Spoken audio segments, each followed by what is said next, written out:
All right.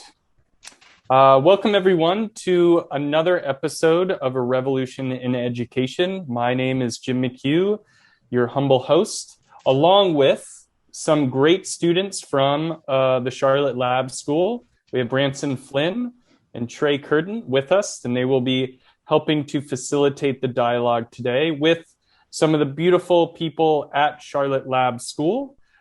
Just a little bit for the audience to know about the lab. The Charlotte Lab School began as a reimagination of what's possible in public education.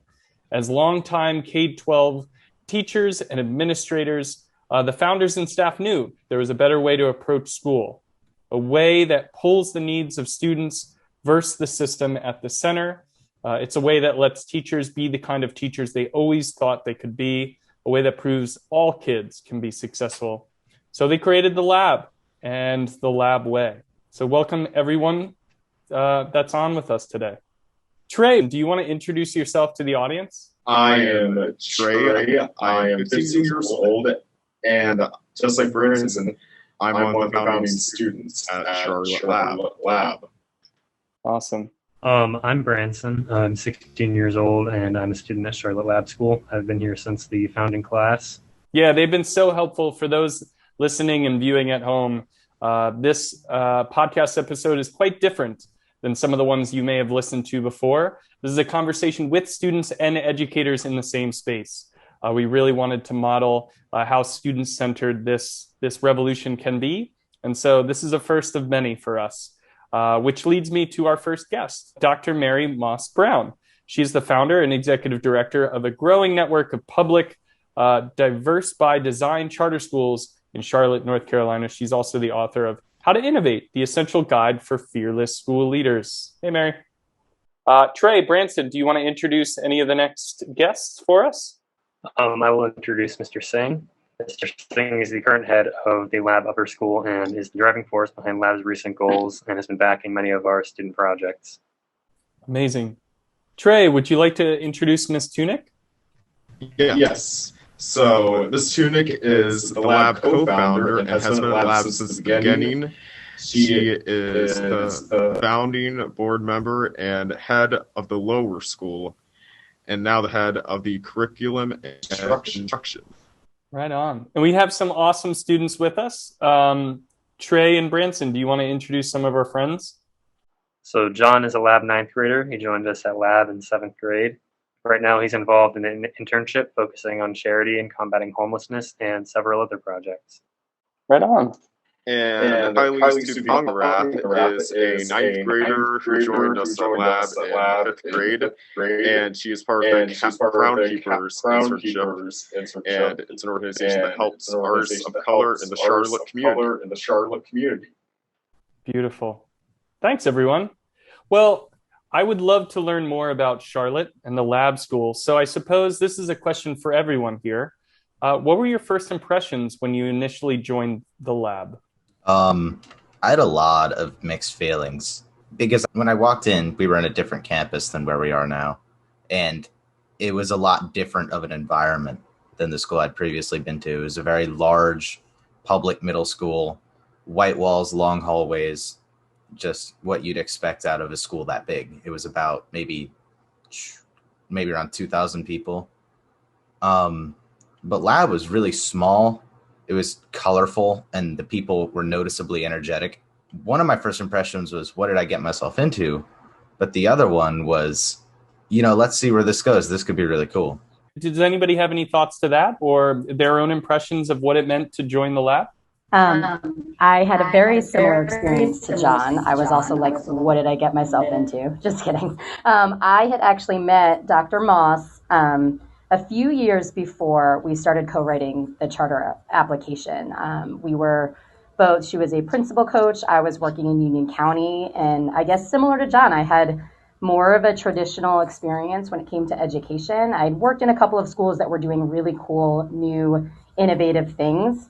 But there was just lots of bits and pieces in the different schools that I'd been to. And when I met Mary Moss, she was talking to me about the school that, she would want to create one day. And I had so many similar goals. I had a very similar mission and vision. And so when the two of us talked, she just described for me the school of my dreams that I didn't even know that I had pictured. And it's been a really wild ride reimagining school and the educational experience for the 21st century. And I think you can see on the call just a few examples of what the possibilities are at Charlotte Lab and who the amazing people we are surrounded by, both other educators that are kind of doing the same thing that we are, but also really amazing, impactful students.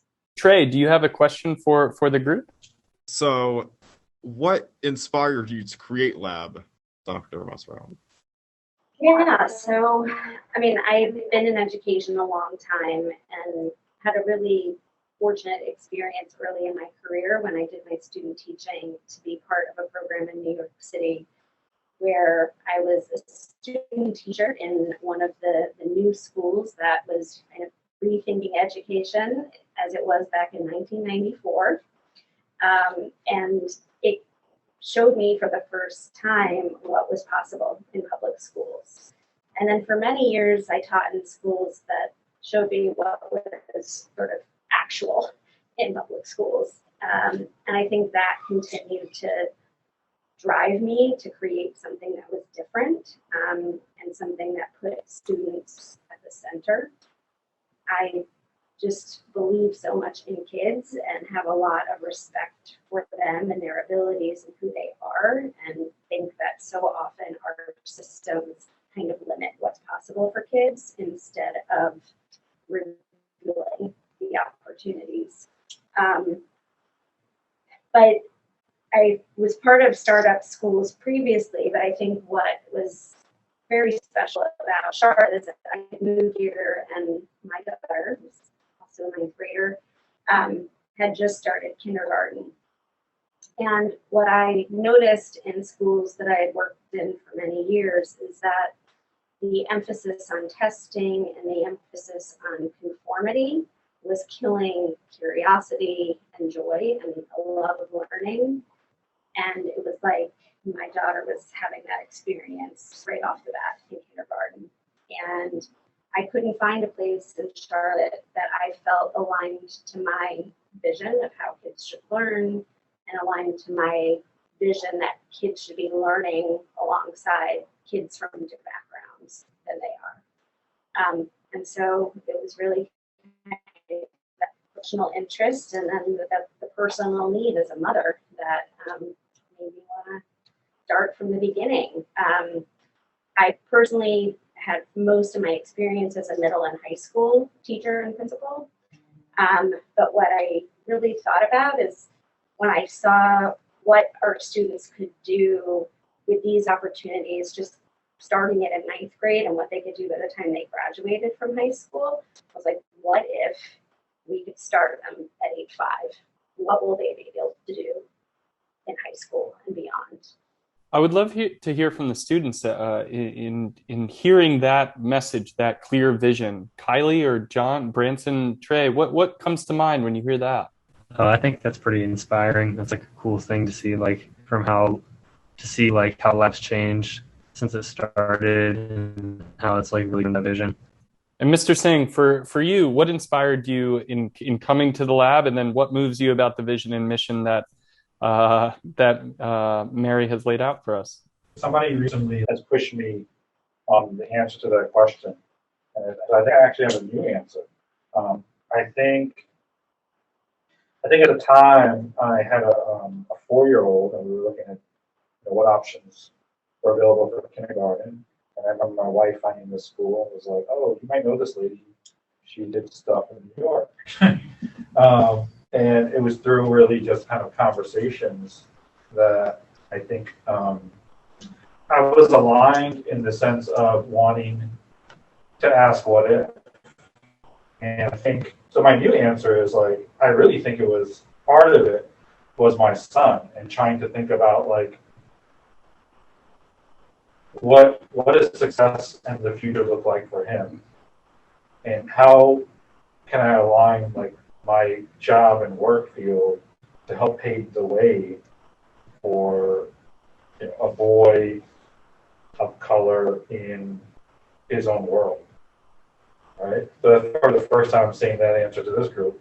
But I think somebody recently pushed me on my answer and really grilled me to get to the core of that. And I think that's what it was. And I think that is actually what motivates me to continue to do this work with kids, is like to help them see that there is a path, and there's somebody that's like plowing the field, but like you can go any direction you want.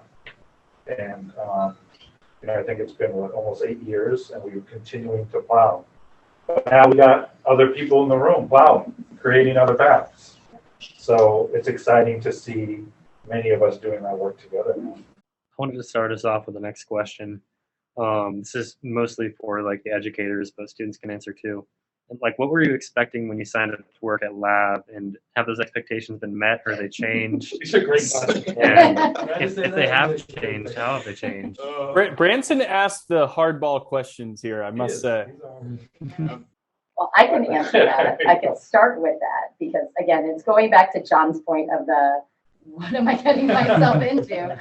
That when I first met with Mary, and so I met Mary, we stayed friends for about 1.5 years, and she kind of mentored me through the process. I was looking at going into administration. I finished my second master's, and I was really excited to jump right in. A school that had already been built, had already had walls, and had a clear, mission and vision, but I just didn't know if I was going to be aligned. So when I reached back out to Mary and said, hey, I'm really interested in becoming a school leader. What do you think? And she's like, well, I have this idea for you. And I remember this so well, and I tell this to families at open houses. I came home to my husband and I said, I think I just got a job, but it doesn't pay any money yet. And I have to work my butt off for the next few years to get it open. What do you think? And he was like, okay, back up. And then I told him all about my conversation with Mary, all of my experiences, how aligned we were. And he was like, you got to do it. You got to do it. So within a couple of weeks, I quit my current job and worked on the charter application. And 2 years later, Lab had opened. So I would say, and it's kind of been like that the whole time. I mean, there's been a lot of risk taking, a lot of trust. I think the people in this room have put a lot of trust in the two of us to make this thing happen. We were that first year touring people around a building that was not fit for a school, that was not outfitted. It still had to be renovated. And we've done that 2 more times since then on other campuses. And we have to sell people on our vision and our dream and talk about it. And it's been a long road. It's been really tough, but it's so rewarding along the way because it's something that we've owned and we've created, and we're not afraid to make mistakes, and we're not afraid to tell people that, we made a mistake and that we're going to do better. But I think people feel part of that because they believe in it, and they feel like that we're being genuine, that we're not leading them astray, that we're really like in it with them. So it's, again, been a very long, challenging road, but really, really, really rewarding at the same time. So I think in my situation, was between these two situations of being offered a principal position at a more established charter school, and then also weighing a position with someone I didn't really know, and I didn't know if it was real or not. So those are two very different worlds. And I remember I was an educational consultant for some time, and I had a lot of empty time during the day. So I decided to build a deck in front of my house. I was like, I'll just teach myself how to build this deck, and that will take up my time. And I would be building this deck, weighing this decision.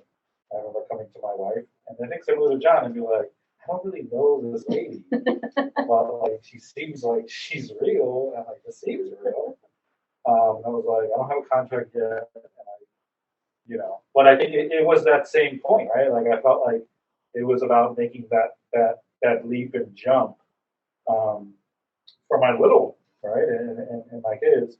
And I remember very vividly when I got my contract, because I still have a scar.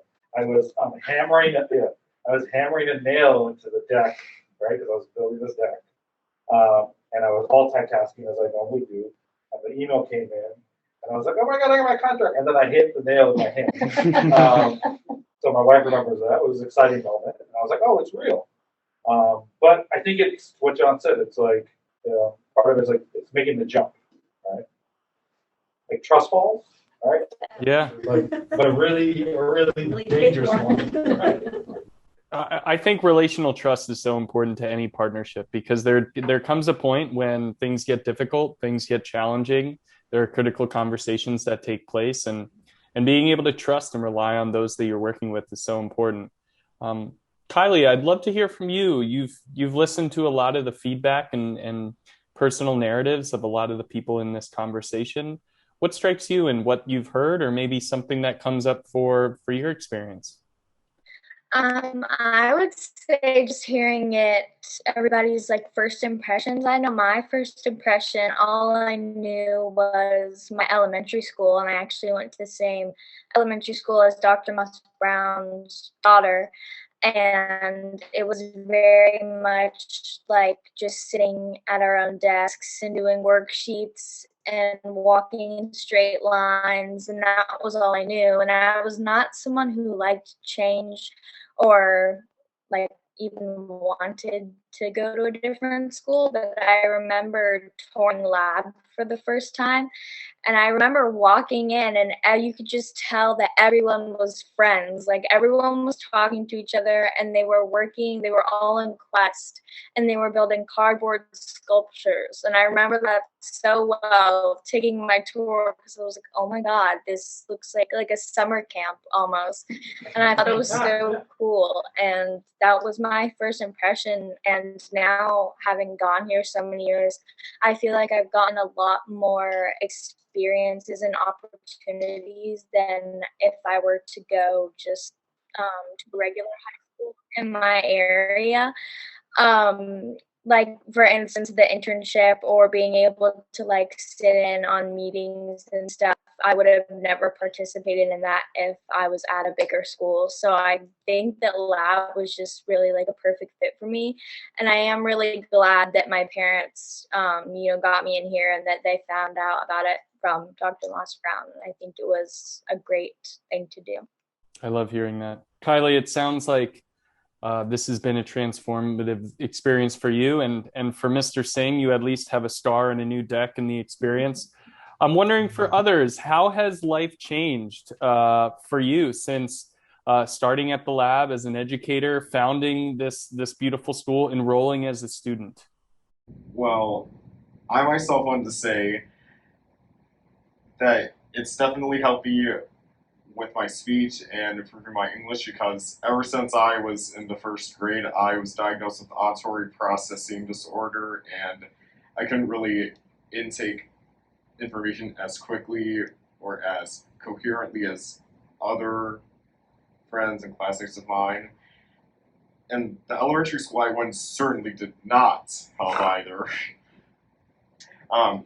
We'll talk about that in private later on. But enrolling in Charlotte Lab School, they actually cared about my speech therapy. They wanted to help me improve not just as a student, but as a person, as somebody. That's how they view me. And my teachers, since I've been in one of the founding classes, have done amazing, especially this year.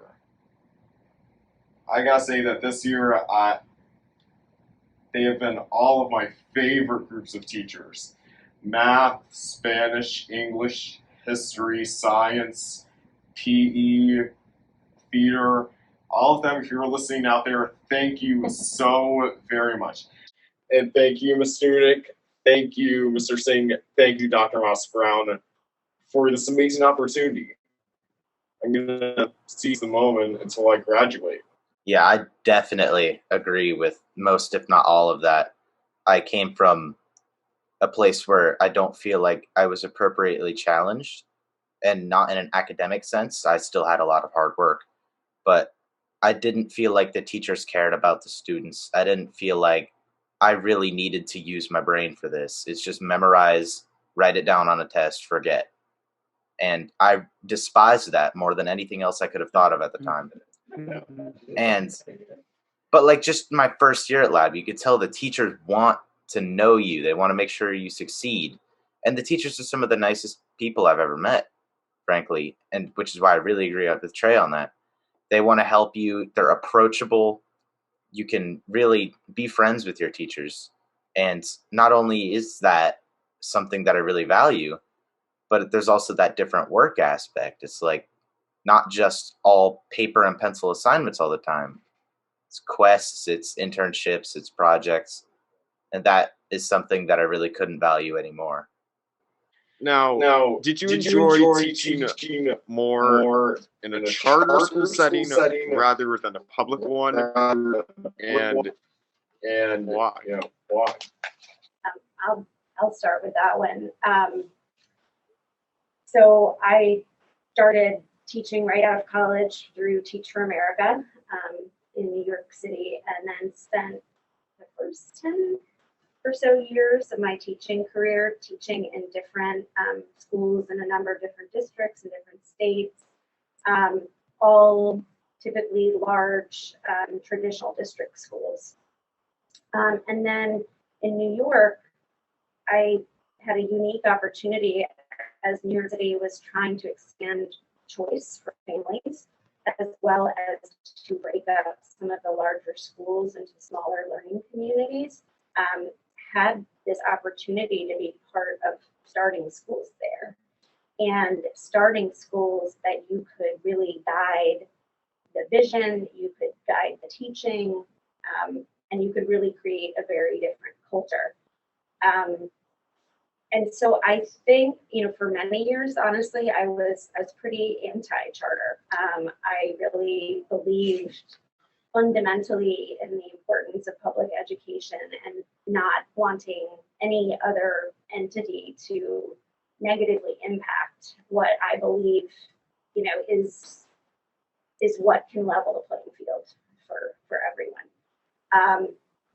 But I also, as an educator, came to really appreciate and need autonomy in what I was teaching, both in the classroom and then how I was running the school and what I believed it needed to focus on. And so I think that if districts had more opportunities for empowering leaders to create different vision opportunities within districts, I would still be there.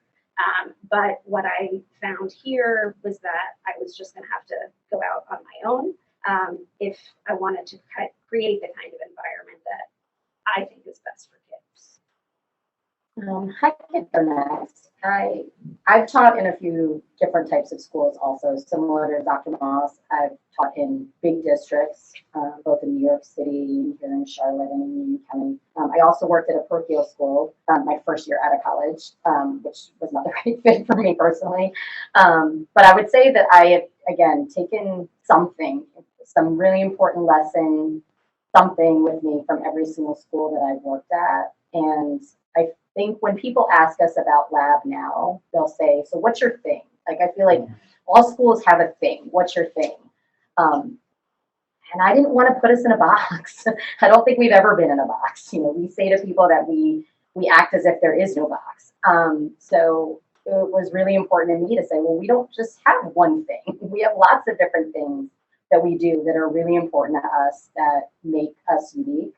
And so I think that has been, that along with the autonomy that Dr. Moss speaks of has been really, really crucial for me, both as a teacher and someone who's worked as an instructional leader, and now someone who supports the whole network at Lab, that we are really providing those opportunities for teachers. I would also say that when we interview new teachers and we talk about our advisory program, and we ask, what are those relationships with kids? What are the ways that you build relationships with parents? A lot of people will say, okay, I do this. I have these parent conferences. I have a homeroom class.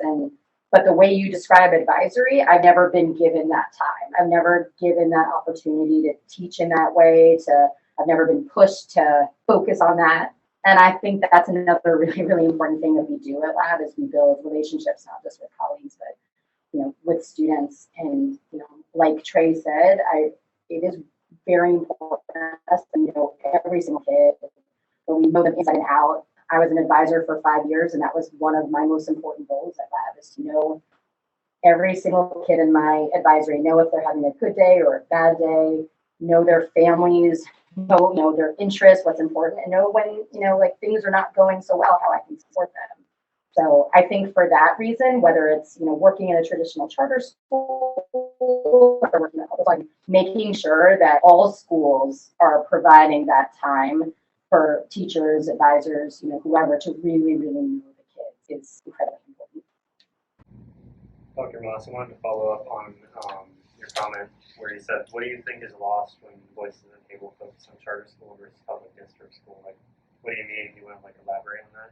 Yeah, so I think it's a complicated issue, and there are a lot of different perspectives on this. So anytime you have a public school, it is funded based on each student by the state, by the county, and even sometimes the federal government. And so I think that there is a narrative that says that, okay, so the money that has to come out of, for instance, like Charlotte-Mecklenburg schools to fund all of the students who go to Charlotte Lab School has an impact on the school district. And so there are a lot of people that really feel like it's pulling resources out of the district. And I think part of what led to the concern about that is because charters have not always operated responsibly. And there are also charters that are considered for-profit. So they do not operate with the intention of putting every dollar and cent back into enriching the experiences for kids, but that there are investors expecting to receive a dividend. I have a real problem with that model. But what I think that I hope Charlotte Lab can do is kind of prove that not all charters are bad, that not all charters are trying to dilute resources, that we are not trying to increase the segregation in schools, which has been a big problem in the state of North Carolina in particular, where the creation of charter schools, like in the different suburban areas around Charlotte, has really led to greater segregation in the Charlotte schools. So I think that, our commitment to supporting every student, to ensuring that our community reflects the community that we live in, is really important to me, that we're really responsible stewards of the funding that we have, and that we start to find ways of bridging that sort of gap between charters and the district here.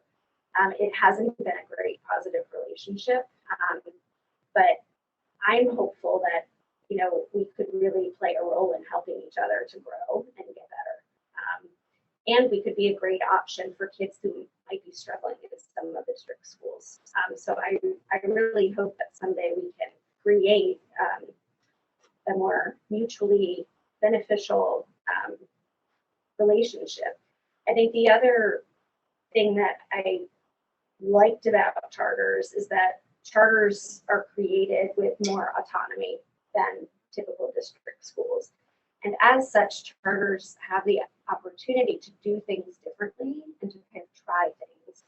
And so if we could really fulfill that vision of being both a charter school and specifically a lab school, where we can push policy, ask questions, ask what if, try to do things differently, and then be able to pass on what we're learning about what works to other schools, including district schools. That to me is really the role that we could play.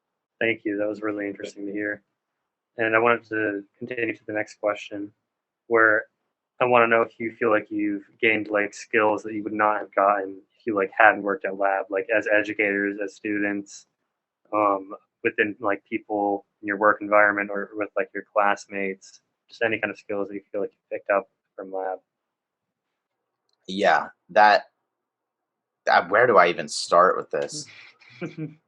There that's one of the things that I've always appreciated about lab, and that I still do continue to appreciate, is that they provide those things that, and I've talked to people about this, they provide things that everybody wishes that they would have had when they were in high school.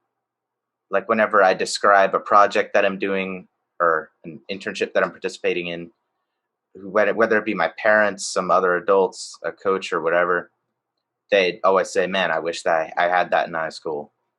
And it's those skills, it's those interpersonal communication skills, the working with people you don't know, working with deadlines to make an actual company or organization function is something that a high schooler could only dream of. I feel like an adult sometimes when I'm in my internship call or with other interns, because we're in I'd say nonprofit, and we're making this function. We're running a campaign. And that, I feel like, is something is only accomplishable with lab circumstance and environment, which is why I feel like those skills are extremely unique to lab and what they provide to students. Actually, want to follow up on John's comment. Have you learned anything in our advisory blocks? Because they teach us a couple of short lessons. They introduce us to some quotes by some very prestigious and well-known people, and many other copies. Yeah. So I actually have learned a lot from those blocks, which is that we touch on a lot of social topics, such as injustice of all ways, shapes, and forms, how to spot mental health problems in others. But we've also focused a lot on our personal well-being. We've had mental health topics, we've had justice, fairness topics, those kind of character lessons that you'd really remember having in your younger years. Those sorts of things are a stark contrast to the other parts of lab, because we're very community based. We do a lot of things with other people. And I think it is a very welcome change to have that time to focus on self. I know that Kylie question that she wanted to follow up on one of the responses. Kylie, do you want to take the time to ask your question now? Yeah, so with John said about the like kind of out of school experiences, I wanted to ask Mr. Singh, what are your thoughts on like the things outside of the classroom that really make lab special? Because I know that you're usually really involved, especially with like the internships we're doing, and not only that, but just any like out of school activities. How do you think lab more special? Yeah, it does a couple things. One, it puts them in front of real situations outside of their comfort zone, right? Two, it helps them to build a authentic connection and hopefully a love for the city that we're in, and see this as a place that they can learn and grow in. And perhaps they leave, but perhaps they come back, and there's a full circle moment. And there's like a bazillion cooler people than the people in this building, and like they need to know those people, like that's going to aid in who they become, not like coming to my toolbox and talking all the time, right? So like, there's other people that are going to bring and pour more things into them, right? Like you, right, Jim? Like it's like it aids in that development, and hopefully they are building their like toolbox of mentors and people they know, and then when they do become president, they can reach down and like, hey, here's the thing I got for this position. Exactly. No, it's throwing them in the deep end and like knowing that like you can grab the raft to pull up, but you may not need it. My analogy, similar to yours, is a student playing, or a child playing in a sandbox and having the safety of looking over and looking back at their parent as they're playing. I mean, they can create whatever they want in the sandbox, but know that their parent is just a few moments away, drinking their coffee or whatever they might be doing. Beautiful. I think I'm up on the next question. I'd love to know, for those that are adults in the building, how do you measure the successes, quote unquote, that students have beyond traditional measures? There's always those standard things that you look at for grades, GPA, standardized testing, but what you're creating at the lab is truly something novel and different. And so I'd love to hear from you all. And then for the students on the call, what do you see as confidence building, or what you're expected to see in yourself? That self-discovery that makes you think beyond a GPA or a standardized test score that you receive, that lets you know, I'm awesome and I can do a lot of things in this world. So I'm in a curriculum and instruction role, so I feel like I should have this answer down pat, but I don't. So I feel like this goes back to the question that was just asked not that long ago about what kind of new skills have you built since you've been at lab. And I do think that there are like the traditional metrics, the standardized tests out there, what have you, the common assessments that we give. But I think we are still on the cusp of trying to figure out all the different ways, because there are a lot of them, that our students grow. That both the adults in the building are growing students, and that their students are growing other students, just in being in conversations with each other, having that advisory time with each other, being in quest projects. So I think there's a lot of skills that are out there, a lot of rubrics that we pull and steal from in order to try to measure those. But we're still figuring it out. I mean, like just in this conversation right here, it's really hard to measure the ability for all of the students to be able to express themselves, to ask questions of one another, to reflect on the response before and add on. Those are really difficult skills to try to measure. And so we're still trying to figure that out. But I think when we think about what that lab graduate profile is for what we want our graduating seniors to have, yeah, there's a lot of content that we want them to know, but the skills are so important for them to be able to go out, advocate for themselves, present themselves to someone else, have a great interview with someone in a job interview and know exactly how to act and be professional and carry themselves. The skills that John was talking about in his internship of actually knowing, the right moments, how to interact with other adults. Those are really, really powerful to us. So I'd say that there's a lot of like checklists and rubrics that we use, in more educator speak. But I think we're still trying to figure out like all the different ways that we're really growing kids, and that kids are growing, just learning and interacting with one another. So we have a ways to go in that, but there's a lot of things, amazing, beautiful things that we're noticing that we're still trying to figure out. Like, how do we show other people all the amazing things that are happening here? Trey, you want to ask the next question? Yes.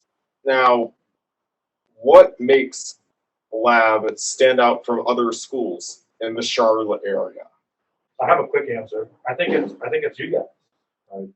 I think to me, like that's, and not to say that like there aren't amazing, Charlotte youth and other schools, but I don't know. There's something special about the thoughtfulness and how articulate many of you are. Kylie, you were on a Lab's first student. So like Kylie was Lab's first student on an interview, we're interviewing for college and career counselors, and Kylie was our first student ever to be a part of that process. And I think many other schools and districts find ways to empower students, and I think what we're trying to do is take it a step further. Right? I talked a little bit about like schools and districts will they'll build a kiddie table, right? And then like that's where kids are, and then there's the adult table. And I think what we're trying to do is actually bring more seats to the table where kids can sit alongside us and do that kind of real work. So I think to me that tends to stand out a bit. And like I think they become just as daring as we are to ask what if and jump right in. So for me, it's hearing you all. Like nothing else. Like when I think about like measuring our own success at this campus, it is like these moments. It's not the scores, it's not the GPA, it's not like what mom and dad or a teacher says, but it's like moments like yesterday hearing Kylie, or like hearing about struggles that people are having with like internships and no one responding to emails. And like when I laugh, and I'm like, oh, that's so funny because that's like a real thing. But it's those experiences that I think stand out. I was going to say location, but I think that's a far better answer. Yeah. I think it's a hard question because I do think there are pockets of what we do at Lab happening all over the city and in different schools and in different classrooms. And I think what probably stands out is you heard before from staff, like about the leap of faith that they took. But I think it was based on a deep belief that this is the best way to help kids succeed. And I think that all of these kids who are here, it was also a huge leap of faith from their parents. And I think their parents shared the values that we have and put significant trust in us. Because it's one thing to take a job with something new, it's another to entrust your most precious children to something new. And so I think that there is just this like collective belief among the people in our community that we're going to make this happen and we're going to do it differently and we're going to do it together. It's going to be messy. We're going to mess up. We're going to fail. We're going to have to take steps back. But that this outcome, and I think you see evidence of the outcome we're getting, is what we're calling. So there's a competency, there's leadership competencies, there's faculty competencies at Lab. They're basically the things that we value and we look for in one another. And we actually have a feedback process where we give each other feedback on that. And then number one competency at the top of our rubric is does what it takes. And I think that, I mean, all of us have kind of spoken to that, but I also feel like, you know, Mr. Singh just said something similar, which is our kids are doing what it takes. They're pushing the envelope. They're asking the questions. They're doing new things. They're trying stuff out. They're failing up. I mean, I think that that's a big part of what makes Lab special is not being afraid to just, you know, put yourself out there and, you know, continuing on and persevering. And again, I think, you know, Mary had mentioned it. There's a lot of schools that are doing that. There's a lot of kids, but for everyone to be part of that same, you know, track, all of us doing it together and kind of, you know, coming together in order to have that, you know, to make that statement, to have that mission is really powerful. Because while you can find that in a lot of different schools and pockets of that, you can't say that the entire school is doing what it takes. And I think that our school is. I kind of wanted to follow up, and this is for everybody in the room. Do you feel like you've connected with Lab not just as an education system, but also as a family? People you can trust, people whom you admire, people who you care about? Yes, and I just have to say, I think for most of the schools that I worked in throughout my career, it was very rare for one of my colleagues to want to send their own children there. And this school, I think, was built, you know, by people creating a school for their own kids. And we have a huge number of staff members who send their kids here. And the feeling that gives you, that it's really like that village, that you have all of these people looking out for your kid and helping your kid to develop and learn and just have all of these different opportunities. It really does feel like a big family. And I think that's part of why families have been willing to take the risk with us, is because they know that this is what we would do for our own children. I wanted to add to this question, just because, like, especially the faculty, I think that was the, like, biggest part of that, like, family aspect for me. Just using Dr. Moss Brown as an example, because she's here. I can remember in, like, 7th or 8th grade that I was just having, like, the worst day ever, and I was crying in the hallway. And Dr. Moss Brown walked up to me, and I was, like, scared of her because I had, like, never met her, and she was the principal, and I was like, oh my goodness, like, I'm about to get in trouble. And she, like, walked up and, like, asked if I was okay.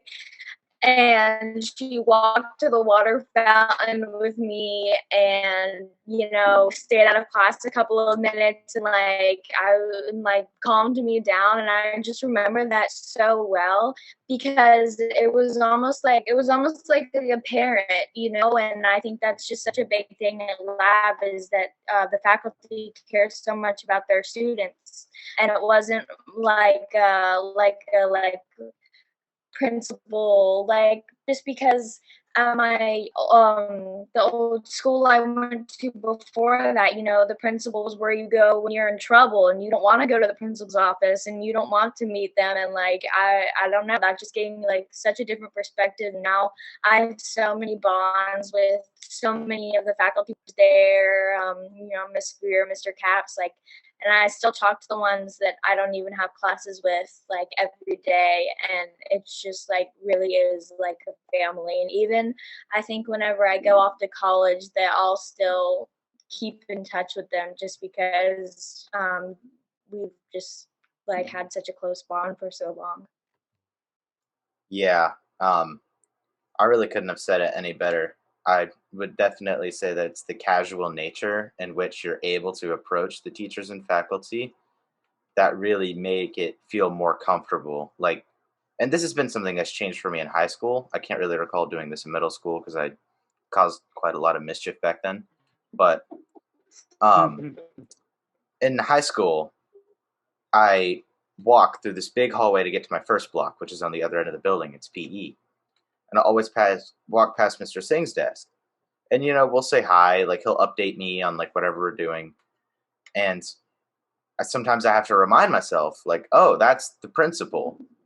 I do that with, a teacher or maybe, a assistant teacher that I was friends with. But that's the principal. And even further than that, occasionally, if I have, free time in class or if I'm at lunch or something, he'll come up to me and I'll be like, hey, would you be cool doing this? He'll have me do, and it can range from little errands, like moving a box to his car, or a big project, hey, want to do this huge extracurricular interview. And I'll most of the time always say yes, because not only do I appreciate the opportunity, but I appreciate that Mr. Singh sees me as his go-to person for these kinds of things. I appreciate that he feels comfortable approaching me about that, and he sees that I'm comfortable talking with him about that. And that couldn't make me any happier, really. On that note, I think we're going to do some final questions, just some fun ones to wrap it up, and then we can close this out.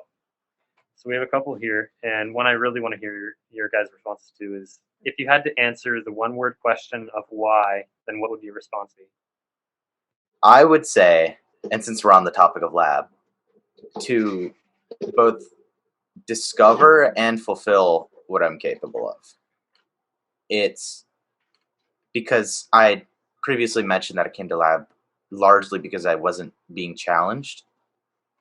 And I came there and I came there knowing I was capable of a lot more than what I'd previously been doing. But then throughout I think coming up on 3 years that I've been here, I've discovered oh, I'm pretty good at this. I could do this. I should probably do more of this. That is what drives me to stay, and that's what drives me to go forward, is that I could probably be capable of a lot more stuff. I could be good at something else. And if I leave, or if I don't keep moving forward with what I'm doing, I would never know. And that would be unbearable for me.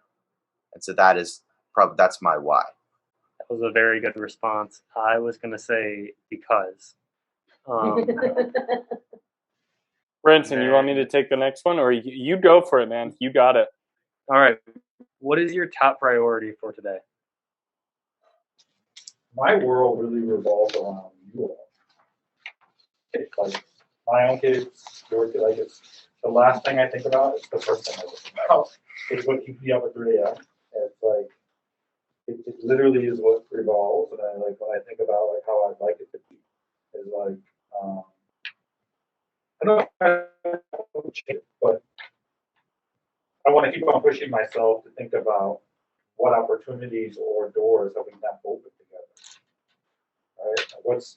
What have we not thought about doing? Right? Yeah, totally. You know, like, so one real quick idea, right, is like we're gonna build a boat that Dr. Moss like approved, That's right. and we're gonna sail it in the Whitewater Center, right? So Yeah, that's that would be fun. Oh, no, true. But yeah, I think with that, like, that's what I would change is like keep on thinking about what haven't we done, why haven't we done it, and then like let's do it. Totally. For me, I think I just feel grateful like every day that I get to do something with my life that I absolutely love and that fills me up in so many ways and keeps me fulfilled and inspired all the time. Because that is definitely not the experience that all adults have with their jobs and careers, and that is what I aspire for all of you.